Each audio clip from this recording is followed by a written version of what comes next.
Hello and welcome welcome to I वाला YouTube channel. और आज इस वीडियो में हम बात करने वाले हैं बहुत ही ज़्यादा अवेटेड टॉपिक, और वो है आईसीआर जेआरएफ की 6 महीने में तैयारी कैसे करें।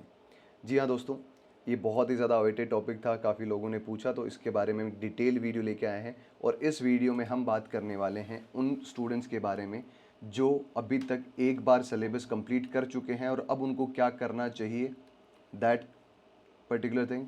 उसके बाद में उन स्टूडेंट्स के बारे में भी जिन्होंने अब अपनी प्रिपरेशन शुरू करनी है, जिन्होंने अभी तक कुछ नहीं किया है, बस सब्जेक्ट चूज़ किया है और अब वो शुरू करना चाहते हैं, और मतलब अगर वो शुरुआत के फेज़ में है अपनी तैयारी के, तो उनको क्या करना चाहिए, दैट पर्टिकुलर थिंग।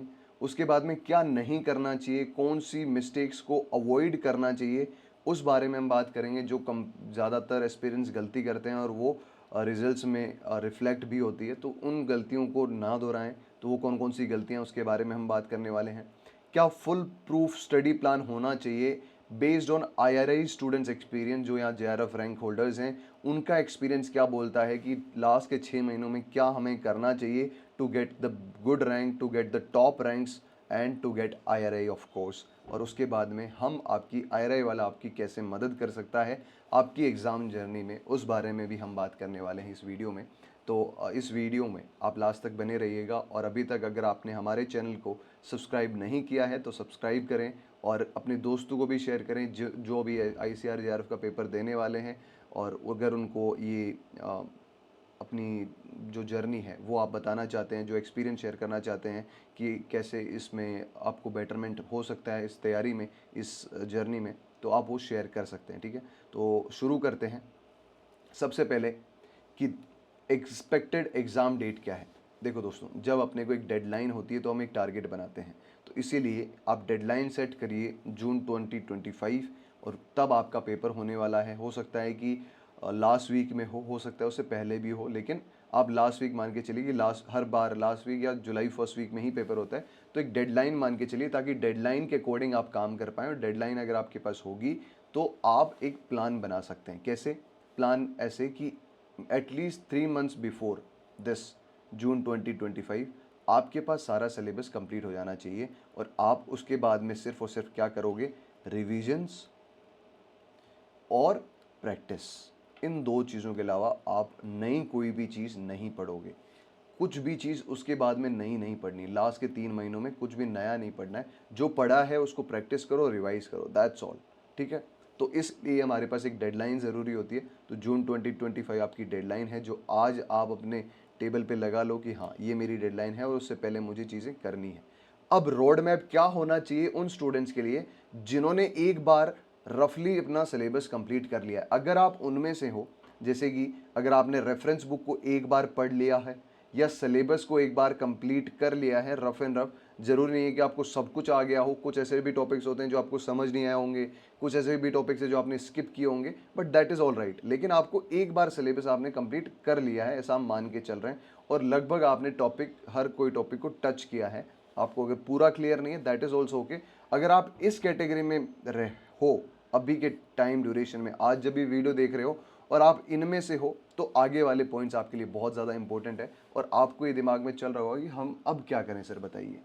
तो अब आपको जो सबसे पहले चीज़ करनी है वो है PYQ एनालिसिस, और वो भी डिटेल्ड PYQ एनालिसिस। कैसे कि देखो, PYQ एनालिसिस में पहले क्यों बोल रहा हूँ, आप सोच रहे होंगे कि सर PYQ तो हम लास्ट में करते हैं जब हमारा सारा सिलेबस हो गया है, हम सब कुछ कंप्लीट है, फिर अपन PYQs करते हैं। नहीं, PYQs इसलिए होते हैं ताकि आप एक पैटर्न समझ पाओ एग्ज़ाम का, एक एग्ज़ाम की रिक्वायरमेंट समझ पाओ।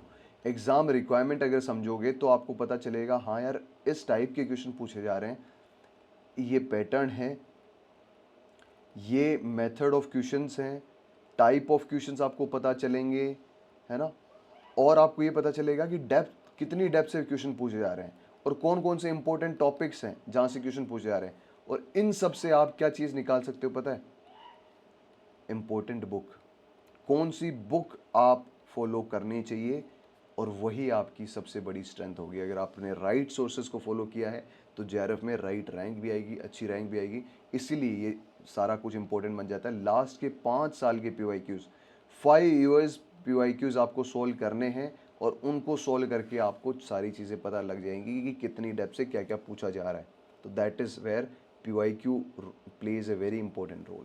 उसके बाद में आपको, जैसे अगर आपने रेफरेंस बुक पढ़ी है या आपने नोट्स बनाए तो उसमें कुछ हाईलाइटेड पोर्शंस होंगे और वो आपको सारा कुछ पढ़ना है। हाईलाइटेड पोर्शंस, क्योंकि रेफरेंस बुक्स 1000 पेजेस की होती है, 700 पेजेस की होती है, 500 पेजेस की होती है, तो आप बार बार सारी बुक नहीं पढ़ सकते। लेकिन आपको रिवीजन कम से कम 10 बार करना है, तो 10 बार रिवीजन करने के लिए आपको वो चीज़ें पढ़नी है जो ज़्यादा इंपॉर्टेंट है। तो जब आप पहली बार पढ़ रहे हो तो उसको हाईलाइट करो या स्टिकी नोट्स लगा लो, ताकि आपका काम आसान रहे रिवीजन के टाइम पे, है ना। तो वो चीज़ आपको 100% करनी ही करनी है। उसके बाद में सर, हमें हर कोई बोलता है रिवीजन करना है, रिवीजन करना है, लेकिन उसको बोरिंग तरीके से नहीं करना है, बहुत ही ज़्यादा इंटरेस्टिंग और फन एक्टिविटी जैसे बनाना है। सर रिवीजन भी इंटरेस्टिंग हो सकता है क्या, कैसे बनाए? देखो, कुछ अलग ऐसे मेथड्स हैं जिससे आप रिवीजन इफेक्टिवली कर भी पाओगे और लॉन्ग टर्म तक याद रहेगा। कैसे? एक तो आप ट्रिक्स बनाना सीखो। कोई भी चीज़ आपको डिफिकल्ट लग रही है उसकी ट्रिक्स बना लो। हो सकता है कोई स्टोरी राइमिंग होगी, कोई पोइम, कुछ भी बना सकते हो आप। वो एक ट्रिक बनाओ ताकि आपको लॉन्ग टर्म रिटेंशन रहे उस चीज़ का। आप उसके बाद में जैसे ऑडियो क्लिप्स का यूज़ करो। ये कोई नहीं करता है but that is very effective. और ये चीज़ मैं बता सकता हूँ बिकॉज लाइक मैंने पर्सनली इसको एक्सपीरियंस किया है कि कोई एक टॉपिक है, लेट्स से आप कोई चीज़ पढ़ रहे हो कि नाइट्रोजन फिक्सेशन पढ़ रहे हो। हाँ सर, नाइट्रोजन फिक्सेशन राइजोबियम करता है और ऐसे करता है, ये आपने पैराग्राफ पढ़ रहे हो। आप अपनी लैंग्वेज में उसको बोल लो। उसके बाद मुझे पढ़ लिया कि हाँ, ये नाइट्रोजन फिक्सेशन ये ऑर्गेनिज्म करता है, इस डिग्री टेम्परेचर पे करता है, ये पीएच चाहिए, और ये माइक्रो ऑर्गेनिज्म यहाँ से आता है, फिर ये हेट्रोसिस बनाता है, ये सीट ऑफ नाइट्रोजन फिक्सेशन होती है, ये इसके बाद में इधर जाता है, फिर उसे, ये आपने एक बार कर लिया ना, अपनी लैंग्वेज में बोल लिया, और उसको अपने व्हाट्सएप पे भेज दो सेल्फ को।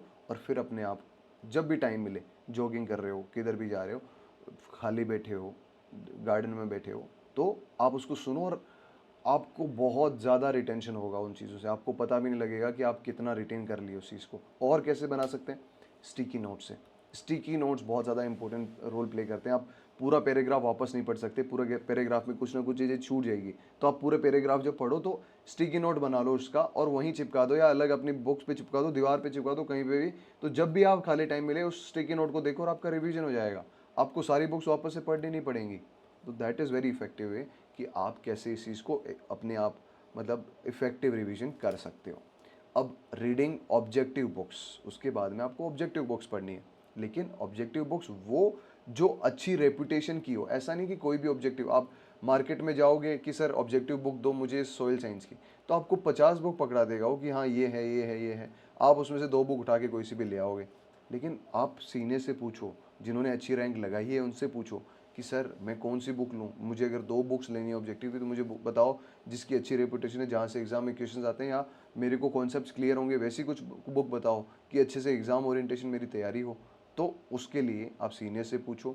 आपकी जो अच्छी ऑब्जेक्टिव बुक्स हैं वो हम आपको, अगर आपको फिर भी कोई नहीं मिलती है तो आप कमेंट सेक्शन में लिख सकते हो, हम उसकी ऑब्जेक्टिव बुक्स आपको बता सकते हैं कि इस पर्टिकुलर सब्जेक्ट की कौन सी बुक आपको लेनी चाहिए, और रेफरेंस बुक कौन सी आपके पास होनी चाहिए। अगर आपको चाहिए तो आप कमेंट सेक्शन में लिख सकते हो पर्टिकुलर सब्जेक्ट का नाम, ताकि हम उस आपको दे सकें। ठीक है। उसके बाद में आपको जब ये डिटेल्ड PYQ एनालिसिस कर रहे हो ना, और उसके बाद में बुक्स भी पढ़ रहे हो, तो आपको आइडिया लग जाएगा कि सर इंपॉर्टेंट टॉपिक कौन कौन से हैं। उन टॉपिक्स को एक लिस्ट बना लो और उन टॉपिक्स को बार बार ज़्यादा टाइम दो। एक 80-20 का प्रिंसिपल होता है कि हम 80% टाइम हमें उन चीज़ों को देना चाहिए जो ज़्यादा मैटर करती हैं, और 20% उन चीज़ों को जो कम मैटर कर रही हैं। तो आप 80% उनको दो जो इंपॉर्टेंट टॉपिक्स हैं, 20% जो रेयरली जहाँ से क्वेश्चन पूछे जाते हैं उन टॉपिक्स को दो। तो आपको ज़्यादा बेटर रिजल्ट्स देखने को मिलेंगे। उसके बाद में आपको करने हैं practice questions. Practice at least 50 questions a day. 50 question minimum आपको प्रैक्टिस करने ही करने। सर अभी तो जनवरी भी नहीं आया, प्रैक्टिस तो हम लास्ट के 2 महीनों में करेंगे। अरे नहीं, लास्ट के 2 महीनों में करोगे फिर आप अपनी गलतियां कहाँ एनालाइज करोगे, और गलतियों को इम्प्रूव करने का टाइम कहाँ होगा? लास्ट में कुछ नहीं होता है, जो होगा अभी होगा। तो प्रैक्टिस करो और अपना सेल्फ एनालिसिस करो। सेल्फ एनालिसिस क्या करना है आपको, कि आप नेगेटिव कौन से क्वेश्चंस को कर रहे हो, नेगेटिव मार्किंग आपकी कितनी हो रही है, आपका टाइम कितना जा रहा है, आप क्या कॉन्सेप्चुअल क्वेश्चंस में दिक्कत आ रही है आपको, या आपको कोई फैक्चुअल या डाटा बेस्ड क्वेश्चंस में दिक्कत आ रही है, या आप दो ऑप्शंस के बीच में कंफ्यूज्ड हो।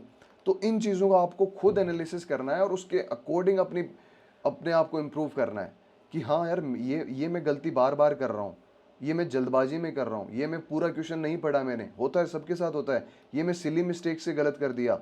तो वो सारी चीज़ों को आप इम्प्रूव करोगे तभी तो चीज़ें निकल के आएंगी और तभी तो आपकी रैंक लगेगी। वरना आप कितना भी पढ़ लो, कितना भी प्रैक्टिस कर लो, अगर आपने सेल्फ एनालिसिस नहीं किया कि एग्जाम में आप 10 क्वेश्चन सिली मिस्टेक से गलत करके आओगे और वहीं आपकी रैंक खराब हो जाएगी।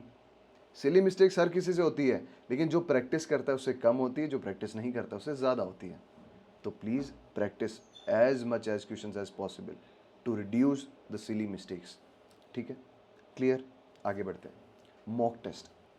सर अभी कहाँ आपने मॉक टेस्ट बता दिया, अभी तो बहुत टाइम है, अभी तो 6 महीने है, मॉक टेस्ट तो लास्ट के 2 महीने में होता है, लास्ट के 3 महीने में होता है। नहीं, मॉक टेस्ट आज ही दो। और एक चीज़ का ध्यान रखना है कि वो एग्ज़ाम ओरिएंटेड होने चाहिए। ऐसा नहीं कि कोई भी मॉक टेस्ट आपने ले लिया। आप ये देखो कि एग्ज़ाम ओरिएंटेड मॉक टेस्ट कौन सा है, और अगर आपके पास कोई टॉपिक वाइज या सब्जेक्ट वाइज मॉक टेस्ट है, उससे तो बेटर कुछ हो ही नहीं सकता। उससे क्या होगा कि आपको अपनी गलतियाँ, जैसे मैंने बोला ना, एनालिसिस करने को मिलेगा पर्टिकुलर सब्जेक्ट्स में, और आप अपने एनालिसिस करोगे तो इम्प्रूव करने के चांसेस ज़्यादा होते हैं। आप नेगेटिव कम करोगे और आपका स्कोर मैक्सिमाइज हो सकेगा इसी बेसिस पे, अदरवाइज नहीं होगा। जितना ज़्यादा मॉक्स दे सकते हो उतना ज़्यादा मॉक्स दो, उतना ज़्यादा मॉक्स दो, लेकिन पता होना चाहिए यार वो उन मॉक्स में कोई दिक्कत ना हो, वरना आपका टाइम भी ख़राब होगा और अच्छे आप कुछ मिसकंसेप्शन भी हो सकता है आपके लिए, है ना। अब एक चीज़ और है, पता है क्या, कि अभी हद तक आपने सिलेबस कंप्लीट किया, लेकिन आपको ये भी पता चल गया होगा यार कुछ टॉपिक्स जो मुझे नहीं आते, जिनसे मुझे डर लगता है, जो मैंने छोड़ दिए थे, उनको आपने सोचा होगा लास्ट में कर लूँगा मैं, जब एग्ज़ाम आएगा तब रट के चला जाऊँगा। एग्ज़ाम आओगे तब कुछ नहीं होगा, तब जो चीज़ें हैं वो और भूल जाओगे, सच कह रहा हूँ। लेकिन तो उसके लिए अपने जो फ़ियर्स हैं उनको फेस करो, आज ही फेस करो, और ये देखो कि आप उनको कैसे काउंटर कर सकते हो। सीनियर की हेल्प लो, जूनियर की हेल्प लो, बैचमेट्स की हेल्प लो, किसी की भी, जिसको जो चीज़ आती है उससे हेल्प लो और उसको फेस करो, काउंटर करो कि हाँ अगर मुझे न्यूमेरिकल्स नहीं आ रहे तो मुझे न्यूमेरिकल्स ही करना है, अगर मुझे ये फैक्चुअल डाटा याद नहीं हो रहा तो मुझे वही करना है। तो उससे क्या होगा, आपको कॉन्फिडेंस मिलेगा। जिन चीज़ों पे आप वीक हो अगर उसमें इंप्रूव कर रहे हो ना, तो फिर उससे बेटर आपको कॉन्फिडेंस कोई चीज़ दे ही नहीं सकती, है ना। तो उस अपने उन टॉपिक्स को उठाओ, आज ही उठाओ, आज एक लिस्ट बनाओ जिनसे आपको डर लगता है और उन टॉपिक्स को सॉल्व करो, ठीक है। उसके बाद में अब उन स्टूडेंट्स की भी बात हो जाए जिन्होंने अब अपनी प्रिपरेशन शुरू करनी है। जी हाँ, अब आप लेट तो हो, लेकिन उतना भी लेट नहीं कि आपके चांसेस कुछ भी नहीं है। लास्ट के 6 महीनों में बहुत ही ज़्यादा इंपॉर्टेंट चीज़ें हैं जो आपको करनी है, और आप अभी भी टॉप रैंक्स ले सकते हो, ऑनेस्टली ले सकते हो। और इसके लिए ना पता है क्या ज़रूरी है, क्या करना है उससे ज़्यादा ज़रूरी है क्या नहीं करना है। अब आपको बहुत ज़्यादा बुक्स नहीं पढ़नी है कि आप बहुत ही ज़्यादा बुक्स पढ़ने लग गए कि जितने उन्होंने पहले पढ़ी है ना, जो 1 साल से 2 साल से तैयारी कर रहे हैं, उतनी नंबर ऑफ बुक्स नहीं पढ़नी है। ना ना ना ना, वो गलती नहीं करनी है, आपको कुछ याद नहीं रहेगा। आपको स्मार्ट स्टडी करनी है। स्मार्ट स्टडी बहुत ही ज़्यादा एफिशिएंट है, मैं बताता हूँ कैसे। देखो, अगर अभी आपने शुरू नहीं किया ना, तो भी आप अपने आप को ऐसा मत समझोगे यार मैं अभी कॉन्टेस्ट में हूँ नहीं। Don't underestimate yourself, पहली चीज़, you are in the contest. दूसरी चीज़, 30% जो IRI स्टूडेंट्स भी आते हैं ना, वो सिर्फ और सिर्फ लास्ट के 6 महीने की प्रिपरेशन से आते हैं। हमारे यूट्यूब पे वीडियोस भी हैं 1-2 स्टूडेंट्स की जिन्होंने सिर्फ और सिर्फ 6 महीने में प्रिपेयर किया था, और वो अच्छी रैंक, इवन टॉप 5 में आके मतलब अच्छी रैंक ले ली उन्होंने। उसके बाद में जो 50% ऑफ JRF होल्डर्स, जितनी भी 50% ऑफ JRF होल्डर्स हैं, वो हमेशा अपने लास्ट के 6 मंथ्स की प्रिपरेशन को ही क्रेडिट देते हैं कि हाँ वो 6 महीने थे जिन्होंने सब कुछ पॉसिबल कर गया। तो आपके पास टाइम है, अगर आप आपका बेस भी नहीं बनाया ना, तो भी आपके पास टाइम है। बस आपको क्या करना है, थोड़ा सा इफेक्टिव स्मार्ट स्टडी करनी है, और वो कैसे करनी है वो आगे वाली स्लाइड्स में बता रहा हूँ। सबसे पहले एक प्लान बनाओ 6 महीने का। 5, आपको अब बुक के बाद में PYQ नहीं, आपको आज ही PYQ एनालिसिस करना है। 5 ईयर के PYQ एनालिसिस उठाओ, PYQ पेपर्स उठाओ। जो भी पेपर नहीं मिलते हम कमेंट सेक्शन में लिखो, वी विल प्रोवाइड। जो भी सब्जेक्ट का आपको PYQ चाहिए उस सब्जेक्ट के, एग्रो और सोइल के हमारे पास ऑलरेडी फ्री में पड़े हैं, आप एक्सेस कर सकते हो डायरेक्टली। बट उसके अलावा अगर आपको चाहिए तो वो भी हम प्रोवाइड कराएंगे। तो इस वीडियो के एंड में ना एक लिंक भी दी जाएगी JRF जो स्टूडेंट्स है उसके लिए। तो उसमें अगर आप जो भी सब्जेक्ट्स है उस व्हाट्सएप ग्रुप को ज्वाइन कर लो, और उसमें आप अपनी क्यूरीज को सेंड करो ताकि हम लोग उस पर्टिकुलर चीज़ के PYQs आपको पहुंचा पाएँ। तो 5 साल के पीवाईक्यू आपको सोचो कि आप सोचोगे कि सर मेरे को तो कुछ आता ही नहीं है, मैं पीवाईक्यू क्यों सॉल्व करूं पहले? नहीं, नहीं आता है तो भी आप बुक उठाओ और पीवाईक्यू उठाओ। पीवाईक्यू देखो कौन सी बुक में कहाँ आ रहा है, उसको हाईलाइट कर लो। यहाँ से पूछा गया, इस एग्जाम में पूछा गया, लिख लो। अब लिखने के बाद आप जब पढ़ने बैठोगे तो आपको पता चलेगा हाँ यार इस पेज से ही पूछा जा रहा है, इस पेज से पूछा जा रहा है। वो रिवॉर्ड देगा आपको कि हाँ जो मैं पढ़ रहा हूँ वहीं से पूछा गया है, तो जो मैं पढ़ रहा हूँ वहीं से पूछा जाएगा, ये कॉन्फिडेंस कैरी होता है। तो आप पीवाईक्यू पहले उठाओ, उसके बाद में प्रायोरिटी टॉपिक्स को सबसे पहले लो। आपने सिलेबस देखा, सिलेबस अपनी दीवार पे चिपकाओ, उसके बाद देखो कि प्रायोरिटी टॉपिक कौन कौन से जहाँ से मेजर क्वेश्चंस आ रहे हैं। तो प्रायोरिटी टॉपिक्स को सबसे पहले डिटेल में पढ़ो। उसके बाद में उसके हिसाब से बुक लिस्ट बनाओ। बुक ज़्यादा नहीं बनानी है आपको, मैक्सिमम 2 या 3 बुक्स बनानी है, जो एक रेफरेंस बुक होगी, एक ऑब्जेक्टिव बुक होगी, एक रिवीजन बुक होगी, बस खत्म। वो सीनियर से कंसल्ट कर लो, या आप व्हाट्सएप ग्रुप में रहोगे तो उससे भी कंसल्ट करके आप देख सकते हो ना। तो अब ये जब चीज़ें हो जाएगी ना, बुक लिस्ट हो गई, तब आपको एक कॉन्फिडेंस भी क्रिएट होगा, हाँ यार जो मैं बुक ली है वहीं से अगर 80% क्वेश्चंस आ रहे हैं। आपको जेआरएफ में 480 में से 480 नहीं लाने हैं। बच्चे यही गलती करते हैं कि उनको सब कुछ करना है, उसके चक्कर में वो नहीं करते जो ज़्यादा ज़रूरी होता है। तो आपको अच्छी रैंक के लिए, टॉप 10 के लिए 400 प्लस ही लाने हैं। तो आपको क्या करना है, जो 80% चीज़ है उस पर फोकस करना है, ना कि उस 20% पे जो ज़्यादा रेयर क्वेश्चंस आते हैं उस पर बहुत ज़्यादा टाइम नहीं देना है आपको। आपको पहले बड़ी मछली पकड़नी है, छोटी मछली आप पकड़ते रहना बाद में, है ना। अब उससे सबसे पहले जो चीज़ें बच्चे नहीं करते हैं वो है अपने आप में पढ़ते रहते हैं। ग्रुप डिस्कशंस में इन्वॉल्व होइए। जितने ज़्यादा ग्रुप डिस्कशंस में इन्वॉल्व होंगे उतने ज़्यादा आपको चीज़ें निकल के आएंगी और उतना ज़्यादा चीज़ें आप एक दूसरे के साथ शेयर करोगे। हो सकता है इस पर्सन की एक्सपर्टाइज किसी और में हो, इस पर्सन की, इस गर्ल की एक्सपर्टाइज किसी और में हो, तो वो इसको कुछ बता रहा है, आप इसको कुछ बताओ। तो ये कोलैबोरेटिव एफर्ट होता है और एक दूसरे को जो चीज़ें नहीं आती, आप ये मत समझो कि दीज आर योर कॉम्पिटिटर्स। हो सकता है आपके बैचमेट्स हो सकता है आपके जूनियर्स हो, सीनियर्स हो, या हो सकता है दूसरे कॉलेज से हो, आप कोई व्हाट्सएप ग्रुप में मिले हो, आप टेलीग्राम ग्रुप में मिले हो, लेकिन उसको कॉम्पिटिटर्स नहीं, आप उनको एज एन वैल्यूएबल कैंडिडेट समझो कि हाँ मुझे इसको बताना है, मुझे खुद को भी बिल्ड करना है। अगर मैं बताऊंगा तभी वो कुछ बताएगा। तो आप पहले गिवर बनिए, आप रिसीवर हमेशा बन ही जाओगे, आपको चीज़ें मिल जाएंगी। बट अगर आपने ये सोच लिया ना कि यार मैं क्यों बताऊं, तो आपको भी कोई नहीं बताने वाला। तो हमेशा एक पॉजिटिव माइंडसेट रखो, रखो कि हाँ मुझे बताना है, और नॉलेज शेयर करने से इंक्रीज ही होगी, कभी डिक्रीज नहीं होती है। ये मत सोचना कि मैंने उसको बता दिया तो उसका फायदा हो जाएगा। जितना उसका फायदा होगा उससे ज़्यादा आपका फायदा होगा, that is for sure, that is a proven thing, ठीक है।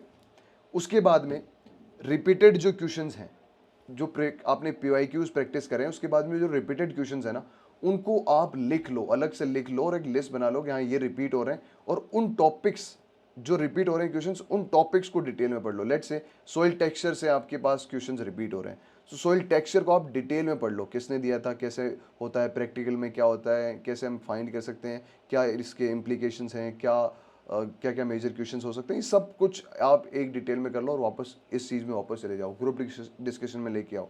टेक्सचर को टेबल पे रखो और धो दो टेक्सचर को, मतलब कोई भी टॉपिक है उसको डिटेल में आप पढ़ लो कि हाँ यार ऐसा ऐसा कुछ होता है, ऐसा ऐसा कुछ होता है। वो कुछ और बताएगा, आपको कुछ और पता होगा, उसके अलावा भी कुछ बताएगा, फिर आप डिस्कस करो, बुक साथ में रखो, उसको वेरीफाई करो, है ना। तो ये चीज़ें आपको करनी चाहिए। उसके बाद में बहुत ही इंपॉर्टेंट चीज़ है गाइस, फाइंड ए डिसिप्लिन कॉम्पिटिटर।